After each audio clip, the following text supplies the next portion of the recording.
पद्धतीची ही कर्जमाफीची योजना आहे, कशा पद्धतीने त्याची अंमलबजावणी होणार आहे आणि जे रेग्युलर कर्ज भरणारे आहेत त्यांच्यासाठी याच्यामध्ये काही त्यांना लाभ मिळणार आहे का? राज्यामध्ये कर्जमुक्ती अहिल्याबाई होळकर कर्जमुक्ती योजना आपल्या सरकारने हे घोषित केलेली आहे आणि जे थकबाकीदार आहेत त्यांना सरसकट 2 लाखाचं कर्ज या ठिकाणी त्यांना मुक्ती मिळणार आहे आणि चालू बाकीदार जे आहेत त्यांना आपण बक्षीस म्हणून एक 50,000 रुपये देणार आहोत। याच्यामध्ये 65 लाख लोक आपले कर्जमाफीमध्ये मुक्तीमध्ये समाविष्ट झालेले आहेत। थोडासा आमचा डिले काय झाला तर इन्कम टॅक्सची लोकांची यादी आमच्याकडे नव्हती, ती यादी आम्हाला केंद्राकडून घेण्यासाठी थोडासा विलंब झाला। त्या दिवशीच करायचं होतं, एक 528 लोकांचं आम्ही सॅम्पल म्हणून 8 जिल्ह्यातली केली होती।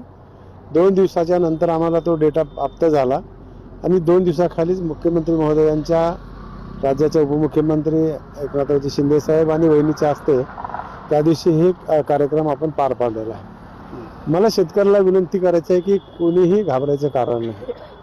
जे पात्र लोक आहेत त्या माणसाचं अट्रॅक्शन होत नसेल किंवा थंब आपलं होत नसेल, ह्या सगळ्या लोकांना टप्प्याटप्प्यानं त्याच्यामध्ये समाविष्ट करून घेतलं जाईल। पात्र लोकांना देण्याची व्यवस्था आपल्या सरकारनं केलेली आहे। 2 लाखाच्या वरचं जे आहे ते हेअरकट जे आहे ते पहिल्या वर्षी 25%, दुसऱ्या वर्षी 35%, 45%, 50%, 55% आणि 85%।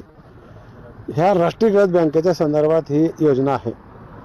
2 लाखाच्या वरचं जरी असलं तर त्यांना देखील त्यांनी वरचे जे पैसे त्या शेतकऱ्यांनी भरायचे आणि 2 लाख आपलं सरकार त्या ठिकाणी त्यांना टाकणार आहे। दुसरा विषय राहिला आपला चालू बाकीदारांचा, त्यांना 50 लाख, ते मुदत काही आपण लिमिटेड घातली नाही 8 दिवसाची, तर आपण 31 मार्च 2027 पर्यंत या लोकांनी पैसे भरावेत। पैसे एकदा नसतात आणि त्याच्यामुळे एवढी मुदत ठेवली आहे। दुसरा प्रश्न आमच्याकडं असा येऊ लागला आहे किंवा चालू बाकीदार असताना आम्हाला 50,000 आणि बाकीच्यांना जर तुम्ही 2 लाख देत असताल तर आम्ही का पाप केलं आहे, असा ह्या गोष्टी ज्या आहेत ते त्याची कमिटी आता नवीन केलेली आहे, राज्याचे मुख्यमंत्री यांच्या अध्यक्षतेखाली केली आहे। 2 गोष्टीची आम्हाला अडचण येते। एक तर त्याच्यामध्ये काही लोकांनी वडिलाच्या नावावर क्षेत्र आहे आणि समती कर्ज घेत असताना मुलाची घेतलेली आहे, त्याच्यामुळे ते ॲग्रीटॅक होत नाही। तो एक प्रश्न आमच्या समोर आहे। मंदिराच्या काही जमिनी आहेत, ह्या सगळ्या प्रश्नाच्या संदर्भात आम्ही मुख्यमंत्री महोदयाच्या कानावर घालून हे प्रश्न तर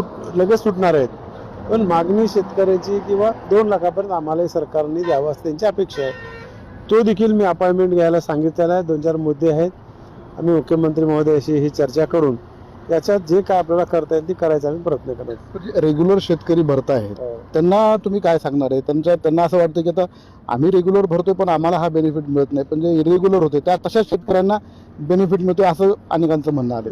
लोकांचं म्हणणं ते तसंच आहे की आम्ही प्रामाणिक भरल्यामुळं मग आमचं नुकसान तर रेग्युलर लोकांचं नाहीच आहे, कारण त्यांना जो फायदा भेटतोय त्याचं सिव्हिल चांगला आहे, त्याला ट्रॅक्टर भेटतंय, त्याला मळणी यंत्र भेटतंय, स्प्रिंकलर भेटतंय, तसा फायदा बघितला तर रेग्युलर लोकांचाच आहे। पण बघत असताना आपल्याला वाटते की त्या लोकांचा फायदा नाही आहे।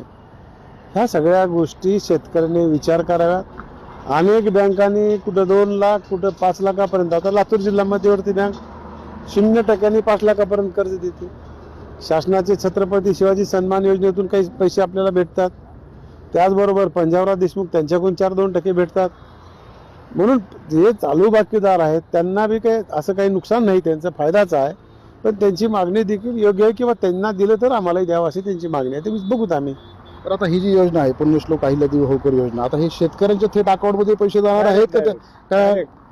डीबीटीच्या अंदर त्यांच्या खात्यावर हे पैसे जमा होणार आहेत। आता ही कर्जमाफी योजना झाल्यानंतर नवीन कर्ज मिळण्यामध्ये काही अडचणी येऊ शकतात का? किंवा मग पीक विमा जे आहे, पीक कर्ज, त्याच्या संदर्भात काही ह्याच्यामध्ये बदल येऊ शकतात? नाही, आता ही कर्ज भरल्यावर आतापर्यंत कर्जमाफी जी झाली ती कर्ज पुन्हा दिलं नाही, पण यावेळेच्या कर्जमाफीचं आपलं धोरण सूत्र हेच आहे की जेवढं कर्ज सरकारने त्याचं मूळ भरलंय तेवढं त्या बँकांनी वाटप करावं आणि त्या शेतकऱ्याला मग बाकीच्या व्यवहारासाठी हे काम व्हावं। आता अपात्र कोण आहेत? मग इन्कम टॅक्स भरणारे लोक आहेत, जे शेतीला त्यांना व्यवसाय दुसरा आहे, नोकरी आहे आणि इन्कम टॅक्सचे लोक भरतात, त्या लोकांना आपण याच्यामध्ये समाविष्ट केलं नाही। पण नवीन कर्ज मिळण्यात काही आपण भरले त्याला वाटप करायला अडचण नाही।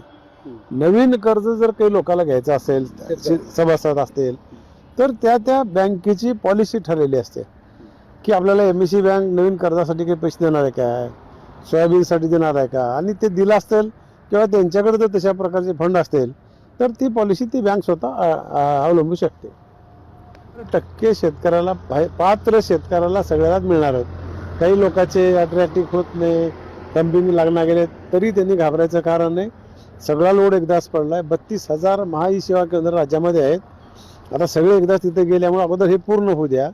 जेवढा झालेलं आहे ते झाले की लगेच दुसरा टप्पा पडणार, तिसरा टप्पा पडणार, आणि मग जे राहिलेले आहेत ते एकेकाला बघून बाजूला काढून त्यांना आम्ही समाविष्ट करणार आहोत.